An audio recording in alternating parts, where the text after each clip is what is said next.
Assalamualaikum warahmatullahi wabarakatuh. Kami dari kumpulan 5 Dietetik akan membentangkan tentang fadilat dan adab membaca Al-Quran. Saya Muhammad Afiq bin Ismail Adnan. Nombor metrik 059756. Okey, baiklah, antara fadilat membaca Al-Quran ialah Al-Quran akan memberikan syafaat kepada kita di hari akhirat kelak. Daripada Abu Umamah radhiyallahu an melaporkan, aku mendengar Rasulullah sallallahu alaihi wasallam bersabda, "Bacalah Al-Quran, sesungguhnya ia akan datang di hari kiamat sebagai syafaat kepada pembacanya." Selain itu, fadilat yang kedua ialah orang yang mempelajari Al-Quran akan mendapat pembelaan di hari akhirat. Daripada Nawas bin Samran telah melaporkan, aku mendengar Rasulullah sallallahu alaihi wasallam bersabda, di hari akhirat kelak akan didatangkan Al-Quran dan orang yang membaca dan mengamalkan isi kandungannya didahului dengan surah Al-Baqarah dan surah Al-Imran. Kedua-dua surah ini menghujah mempertahankan orang yang membaca dan mengamalkannya. Nama Najib Umi Atira binti Bazin, nombor metrik 059888. Seterusnya, orang yang belajar Al-Quran dan mengajarkannya merupakan sebaik-baik amalan. Daripada Uthman bin Affan radhiyallahu anhu telah berkata, Rasulullah SAW bersabda, sebaik-baik manusia antara kamu ialah orang yang mempelajari Al-Quran dan mengajarkannya kepada orang lain. Di samping itu, 2 pahala bagi orang yang susah menyebut dan membaca Al-Quran. Orang yang berusaha untuk membaca Al-Quran akan diberikan 2 pahala oleh Allah Subhanahu Wa Taala. Daripada Aisyah radhiyallahu anha telah berkata, bersabda Rasulullah SAW, orang yang membaca Al-Quran dan susah untuk menyebut ayatnya akan mendapat 2 pahala. Man qara harfan min kitabillahi falahu bihasanah wala hasanatun bi'ashri amsalihah la aqulu alif lam harfun walakin alifun harfun wa lahmu harfun wa minhum harfun. Maksudnya, barang siapa yang membaca satu huruf di dalam Al-Quran, maka baginya satu kebaikan dan setiap kebaikan itu digandakan menjadi 10 kebaikan yang semisal dengannya. Aku tidak mengatakan alif lam mim itu satu huruf, akan tetapi alif satu huruf, lam satu huruf dan mim satu huruf. Riwayat Al-Tamizi. Oleh itu, kita haruslah berusaha untuk memperbaiki bacaan Al-Quran agar kita boleh membacanya dengan lancar. Assalamualaikum warahmatullahi wabarakatuh. Nama saya Muhammad Wafiq bin Muhammad Habib, nombor metrik 061786.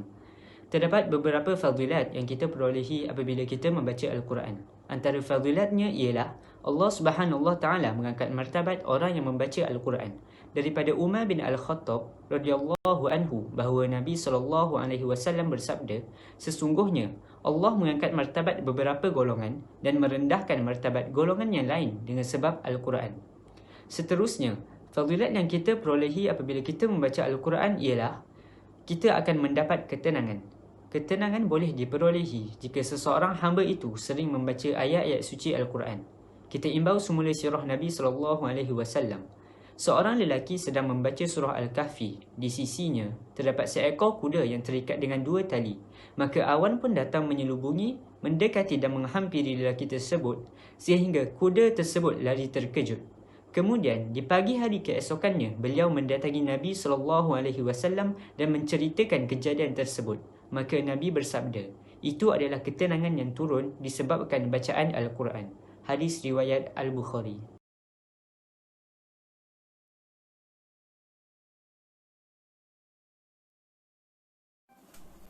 Assalamualaikum warahmatullahi wabarakatuh.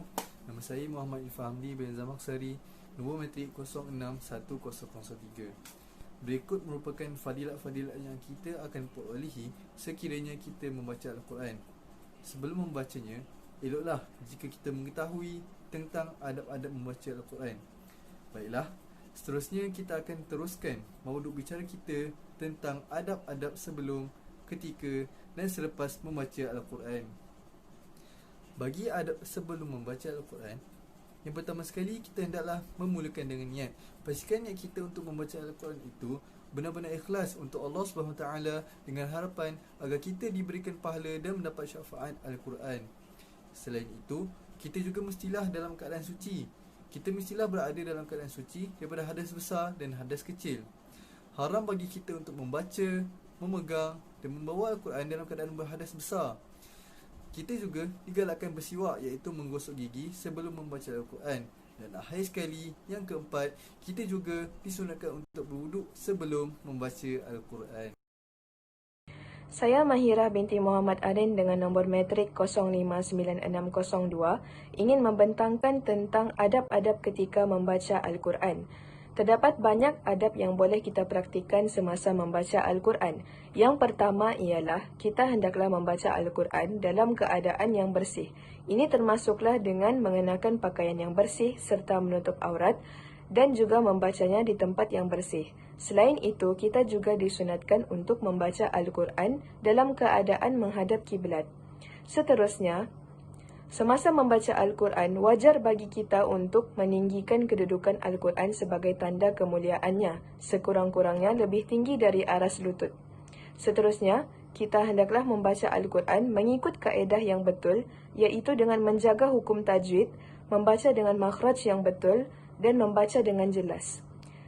Dan kita juga mestilah membaca mengikut keadaan tertib dan tartil, iaitu dengan cermat dan tidak tergesa-gesa.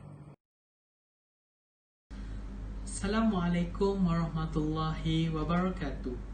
Nama saya Muhammad Arif Ibrahim, nombor matrik 060003. Untuk bahagian saya akan membentangkan tentang adab selepas membaca Al-Quran.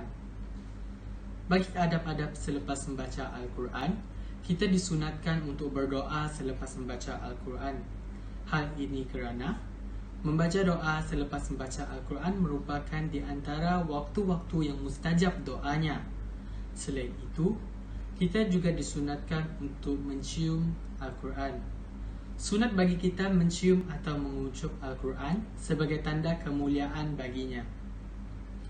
Bagi adab tambahan, kita juga dilarang membaca Al-Quran sambil melakukan perkara-perkara seperti menonton televisyen, melayari internet, berborak, bermain dengan telefon pintar atau gadget dan perkara-perkara yang sewaktu dengannya. Kesimpulan, kita mestilah mengamalkan fadilat dan adab membaca Al-Quran agar kita dapat menjadi seorang Muslim yang mengamalkan ajaran Islam dengan lebih baik. Diharapkan dengan penghayatan kita terhadap fadilat dan adab membaca Al-Quran, kita akan dapat menjadi seorang Muslim yang memperolehi keredaan Allah Subhanahu Wa Taala sekaligus menjadi Muslim yang berjaya di dunia dan di akhirat.